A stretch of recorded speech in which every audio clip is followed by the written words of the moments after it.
Hey everyone. So some notes to be sure.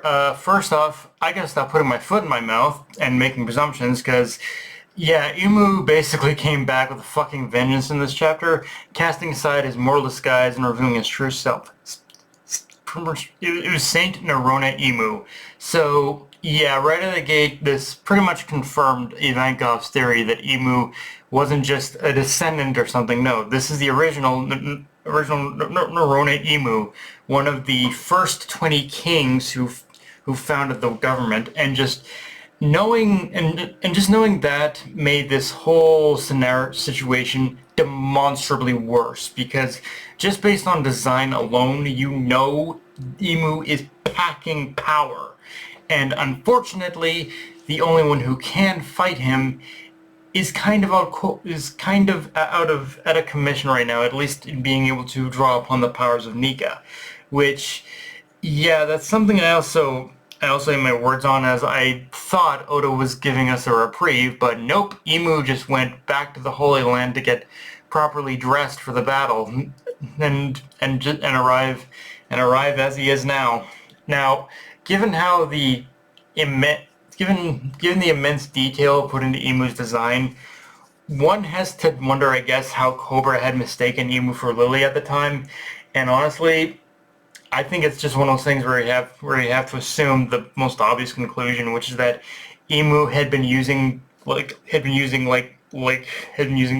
body as a basically human suit, so to speak, in order to hide his true form. So, yeah, that if true, that is morbidly dark. Like, that is morbidly fucked up and dark. Like just the idea planted in our heads that Emu had been wearing like Lily's body as a human suit in a way is just that is severely fucked up. Even I didn't think even just the implication. I didn't think Oda would even go for the implication of that, but yeah, he did.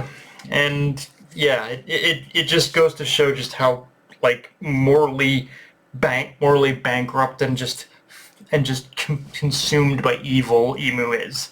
Um, in saying that, supposedly we have an official name for Imu's powers, which is the Akuma no Mi, translated out to the Devil's Fruit.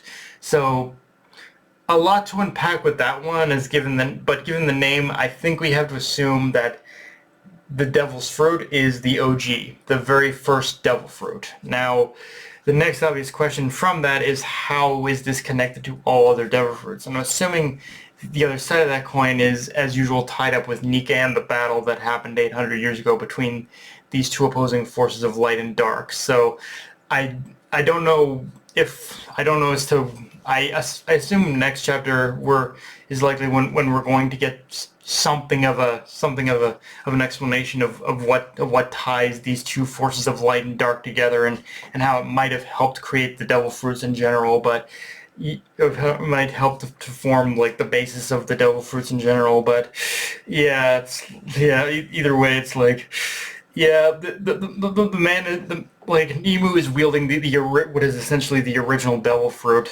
one of the two, I guess, original devil fruits now. And yeah, it's what can I say?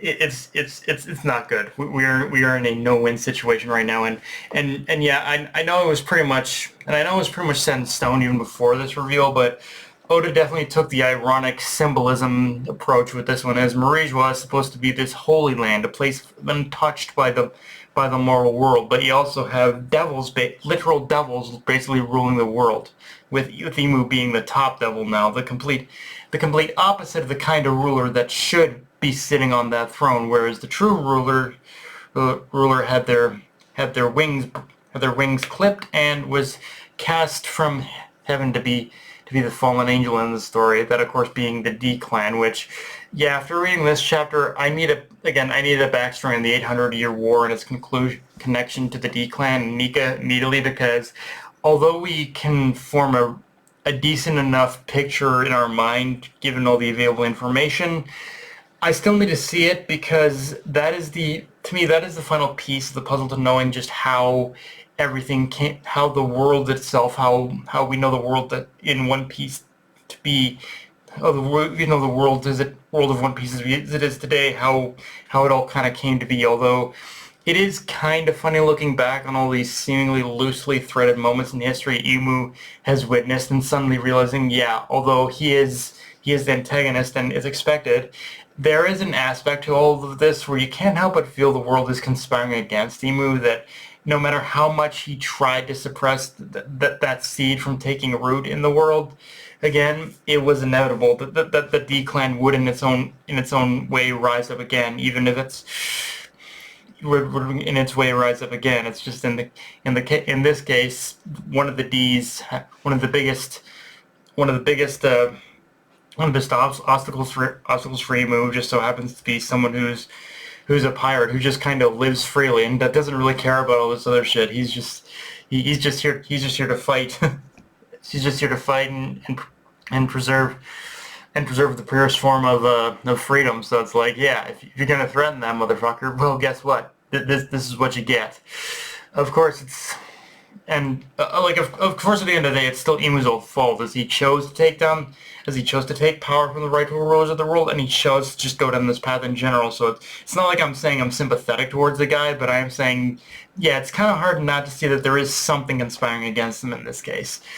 And yeah, honestly, I'm struggling to figure out the possible through line of how we get out of this fucking situation right now, because and especially get out of it alive, even because for as much as I criticized the last chapter for being a bit anticlimactic, at least it felt like a possible situation of live to fight another day. But now everyone else is gonna have to throw their weight around just to hold Imu off long enough until Luffy is up and ready to fight again. But the question is, can they even afford to wait that long? Because for as strong as the Straw Hats and Giants are, even this feels like they are truly out of their league now.